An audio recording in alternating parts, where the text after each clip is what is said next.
Graça e paz, seja muito bem-vindo, seja muito bem-vinda. Você está no canal Ensine Palestra. Meu nome é Alex Paulo e o objetivo do nosso canal é o conhecimento da Palavra de Deus. Aqui no Ensine Palestra, nós trabalhamos com a nossa revista Lições Bíblicas, o guia de estudos publicado pela CPAD, a Casa Publicadora das Assembleias de Deus. A revista com a qual trabalhamos é a revista para a classe adulto, que nesse terceiro trimestre de 2024 está trazendo um tema muito bem elaborado. Um tema onde estão sendo tratados dois livros muito especiais. O primeiro nós já visitamos ele, o livro de Ruth, e agora nós estamos trabalhando com o livro de Esther. E hoje nós vamos continuar nessa epopeia, nessa novela dramática que é o livro de Esther, nessa sequência dessa história fantástica que é a vida da rainha Esther. Estamos aprendendo muito com este contexto. O tema do nosso terceiro trimestre de 2024 é o Deus que governa o mundo e cuida da família.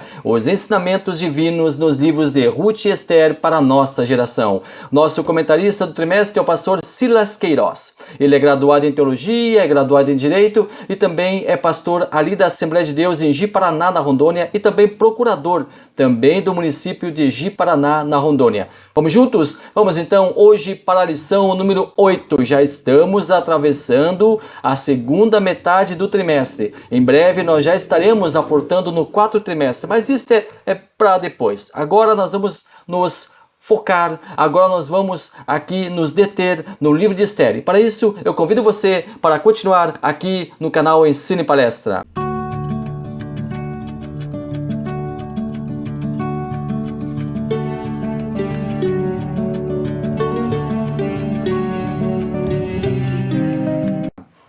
Lição número 8, a resistência de Mardoqueu. A nossa revista tem o texto áureo que está lá no livro de Esther, capítulo 3, versículo 3.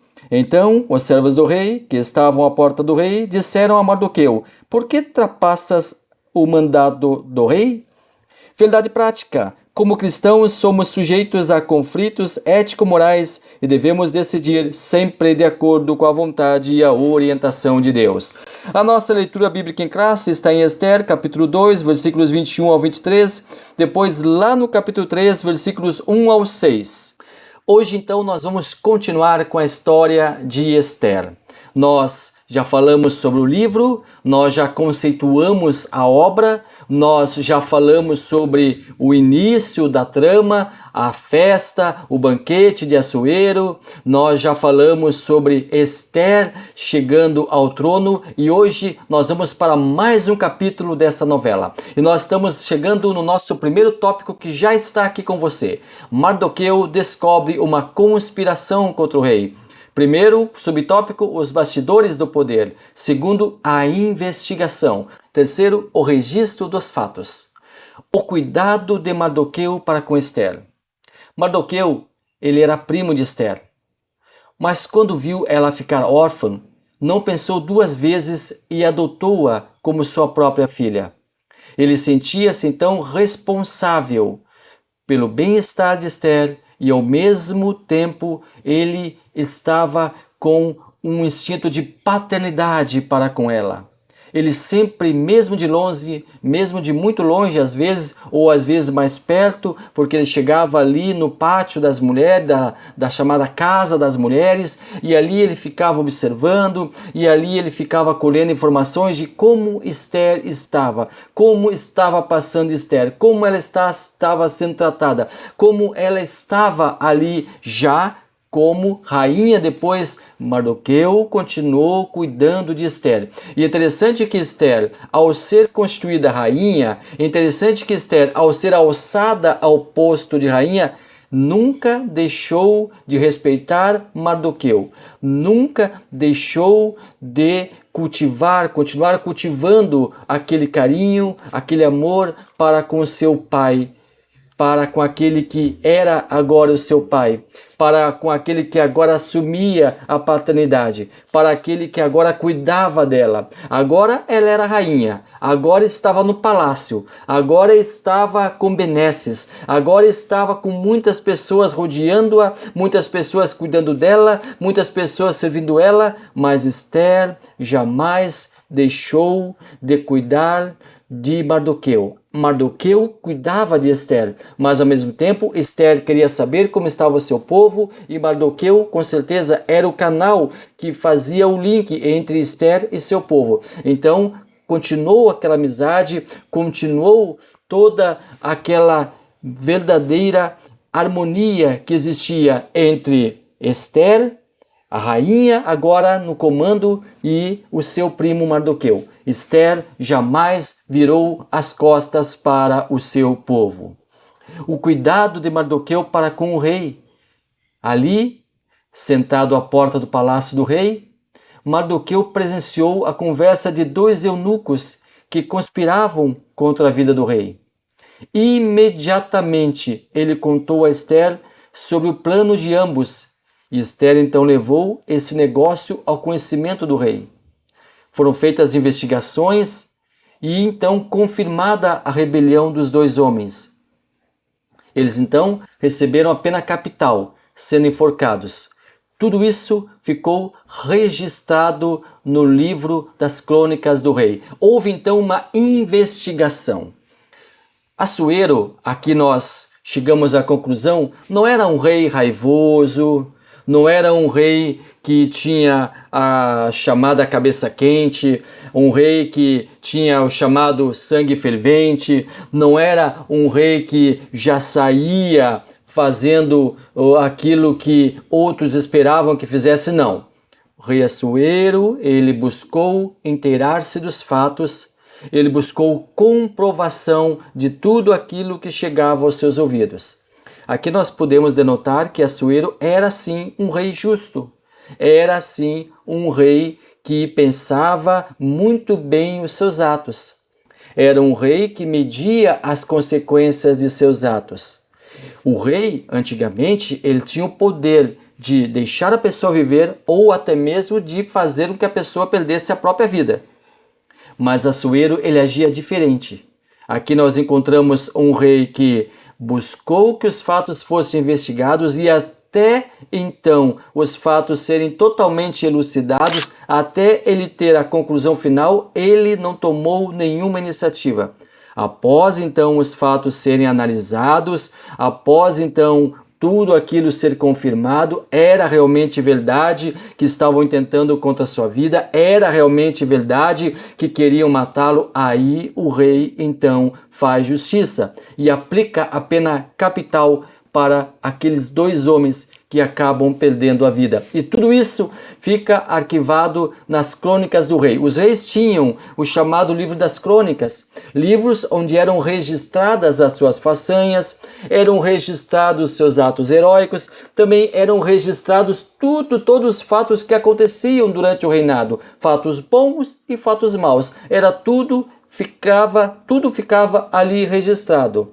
Não tinha HD, não tinha computador, não tinha HD externo, não tinha mídia, não tinha multimídia. O livro, ele abarcava tudo aquilo o que acontecia no reinado. Os livros, eles eram muito bem guardados. E por vezes o rei pedia que essas crônicas, pedia que esses registros, na verdade o rei pedia é redundância, na verdade o rei ordenava que essas crônicas, que esses registros, que os livros ali fossem lidos na sua presença para relembrar tudo aquilo que acontecera. E ele vai relembrar através de uma leitura que fazem no livro de crônicas, isso que Mardoqueu fez por ele. Mardoqueu fez com que toda aquela tramóia chegasse aos ouvidos do rei através de Esther. Mas agora, em primeiro momento, o rei, ele parece que não registrou na sua mente que Mardoqueu era aquele que havia salvado a sua vida. Exatamente, porque Mardoqueu, quando fala para Esther, e Esther então fala para o rei manda que fizesse investigações, a investigação ela detecta realmente algo de errado que estava acontecendo, algo que realmente estava sendo ali arquitetado para tirar a vida do rei, mas parece que o rei ele não registra em primeiro momento, mas fica registrado nos anais da história. Fica registrado nos anais das crônicas do rei, que serão lidas posteriormente. Mas por enquanto, nesse momento, Mardoqueu parece que não, o rei Assuero parece que não registra.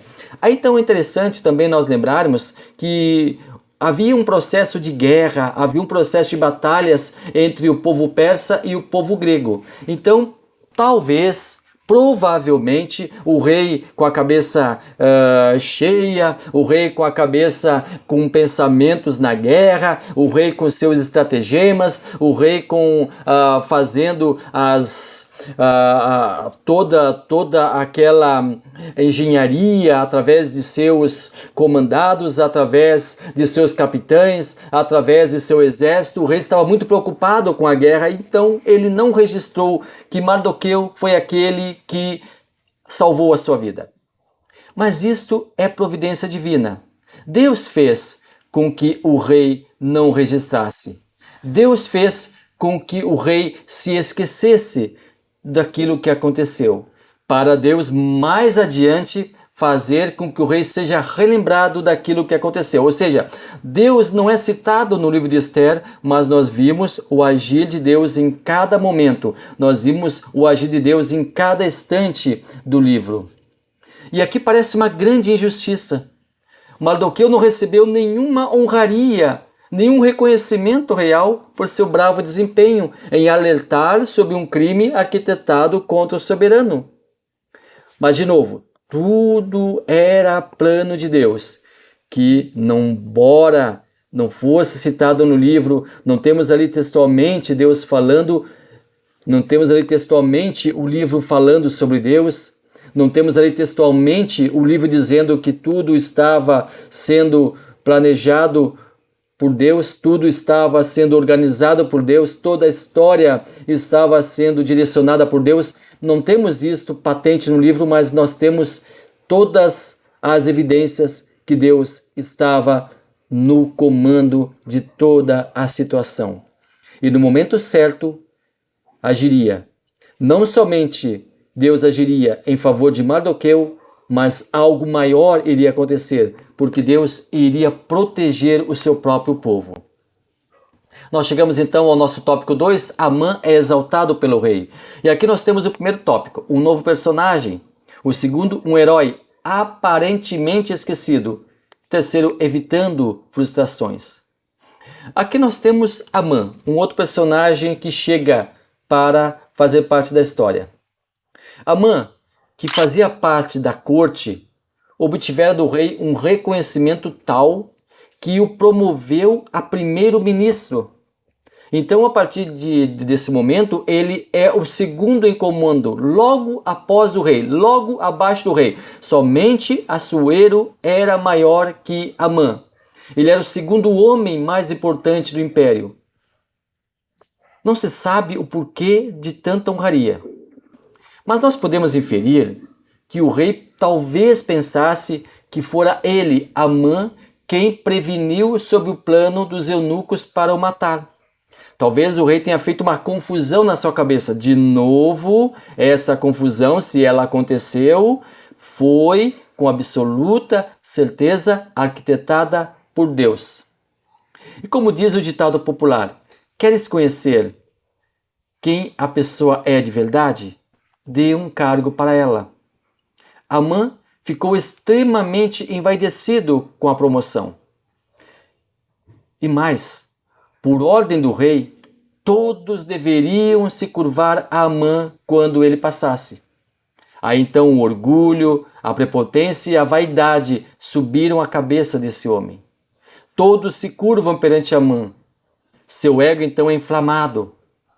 Porém, um judeu chamado Mardoqueu, por princípios religiosos, nega-se a curvar-se. Por ser judeu, recusava-se a curvar-se a qualquer homem. Isso deixa o soberbo Amã cada vez mais furioso. Amã, conforme já descrito aqui, era de um povo inimigo de Israel. Nós vimos isso lá na primeira aula sobre esse livro, lá na lição número 6, você lembra? Certamente ele cresceu ouvindo seu pai, seus familiares, seu povo falando mal dos judeus, desprezando-os, inferiorizando-os. Isso fez com que ele nutrisse desde muito cedo uma raiva contra esse povo. Quando fica sabendo que o homem que se recusava a prestar reverência, porque Amã na verdade não notou, quem leva o fuxico, desculpa a expressão, é são algumas pessoas que veem, que percebem que Mardoqueu não se ajoelha, que Mardoqueu não se curva, que Mardoqueu não reverencia Amã, então eles levam para Amã. Isso, olha, tem um judeu aí que não faz caso de ti, não te respeita, não respeita a tua autoridade. Como tem gente que gosta de colocar lenha na fogueira. Como tem gente que gosta de ver o circo pegar fogo.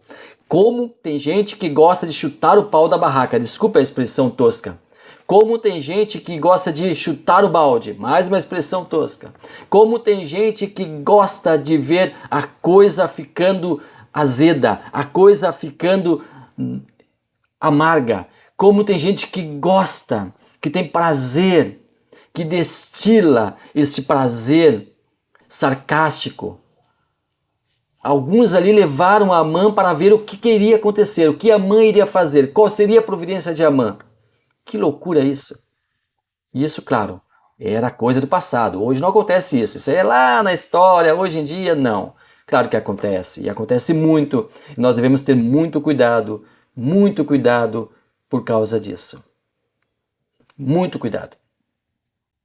Então, quando Amã fica sabendo que o homem que se recusava a prestar reverência era um judeu, isso desencadeia todo o processo interiorizado de Amã quanto aos sentimentos negativos sobre o povo judeu.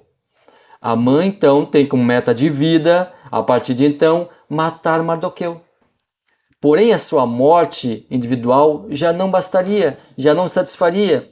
Era chegado o momento de, uma vez por todas, vingar o ódio da sua família contra os judeus e dar um cabo nesse povo. Isso sim seria o ideal que Amã estava planejando fazer. O ódio contra Mardoqueu era tão grande a ponto de tramar a morte, não somente de Mardoqueu, mas de todo o povo judeu. Mais do que isso, matar não somente a Mardoqueu não seria o suficiente para aplacar a ira de Amã. Ele decidiu que todo o povo desse tal Mardoqueu seria igualmente liquidado. Mas isso nós vamos ver mais adiante na próxima lição. Mas nós estamos aqui com o tópico 3, a resistência de Mardoqueu e o ódio de Amã. Reverenciado por todos, nós já falamos sobre Amã sendo reverenciado por todas as pessoas, Amã sendo parado, reverenciado. As pessoas paravam ele, reverenciavam ele, se ajoelhavam, se prostravam. E a condição de judeu, que é o segundo subtópico, nós vimos que Mardoqueu não fazia isso. E o terceiro subtópico, inimizades intergeracionais, que também nós já falamos aqui sobre o ódio familiar de Amã para com o povo judeu. Aí nós vimos a sentença de morte que vai vir, e aí nós vimos a reação de Mardoqueu que vai vir. E o que estava acontecendo com Mardoqueu era muito impressionante. Depois de salvar a vida do rei, através de seu aviso a Esther, o que poderia ele esperar? Humanamente falando, o que ele poderia esperar? No mínimo, um agradecimento formal do rei. Um aceno de retribuição pelo seu ato heróico. Mas o que estava acontecendo era surreal. Mardoqueu não recebeu qualquer mínimo elogio, qualquer agradecimento ou qualquer outra demonstração de gratidão. Além disso, vê um homem ser exaltado ao segundo posto do comando. E não era um homem qualquer, era um inimigo feroz do povo judeu. A vida do rei é preservada e a vida do povo judeu é colocada à disposição dos caprichos de uma pessoa perversa, uma pessoa que passa a ser o algoz dos judeus. E isso nós vamos ver com mais detalhes na semana que vem, na próxima aula. Mas é muito lindo ver nessa história que Mardoqueu não se sentiu injustiçado. Poderia ter pedido a Esther para intervir, deixá-lo frente a frente com o rei. Então, explicaria ao monarca o que havia acontecido, de como agira para salvar a sua vida, o quão merecedor era de honrarias. Assuero não era um rei cruel, insensato, ingrato. Certamente iria honrar a Mardoqueu. Talvez até destituir Amã e colocar Mardoqueu no seu lugar. Mas Mardoqueu não estava buscando honrarias, agradecimentos, engrandecimento. Ele havia apenas ajudado, apenas avisado Esther da armadilha contra o rei, porque sabia que era a coisa sensata a fazer, simplesmente assim. Não estava buscando nenhum benefício próprio. Além disso, Mardoqueu, se ele fizesse tal coisa, se ele buscasse a intervenção de Ester para falar com o rei, o ódio de Amã por ele e seu povo seria extremamente mais acentuado. Ele não sairia de cena. Amã não sairia de cena, mas estaria sempre disposto a atrapalhar, a sabotar. Mas Amã precisava sair de cena definitivamente, mas ainda não estava no momento certo. Mardoqueu seria exaltado junto ao rei, mas ainda não estava no momento certo. Tudo a seu tempo. Tudo a seu tempo. Aqui nós vimos que Mardoqueu tinha uma inteligência emocional. Ele conseguia gerenciar, administrar as suas emoções. Mas nós vamos ver mais cenas dessa história vibrante, dessa história espetacular na próxima semana. E eu convido você para já deixar o seu sininho ativado, você que ainda não deixou, não assinalou ali o sininho. E você que já assinalou e não recebe as nossas notificações, desative o sininho e ative novamente, porque aí você vai ter as nossas publicações tendo um aviso especial para você. Você que chegou agora, você que conheceu o canal, espero que tenha gostado do vídeo. Se gostou, inscreva-se no canal. Se gostou, publique para outras pessoas, envie para outras pessoas, compartilhe com outras pessoas este vídeo. E muito obrigado a você que toda semana está aqui conosco. Na próxima semana, o desenrolar dessa história fantástica, a história da vida da rainha Ester. Deus abençoe maravilhosamente a sua vida.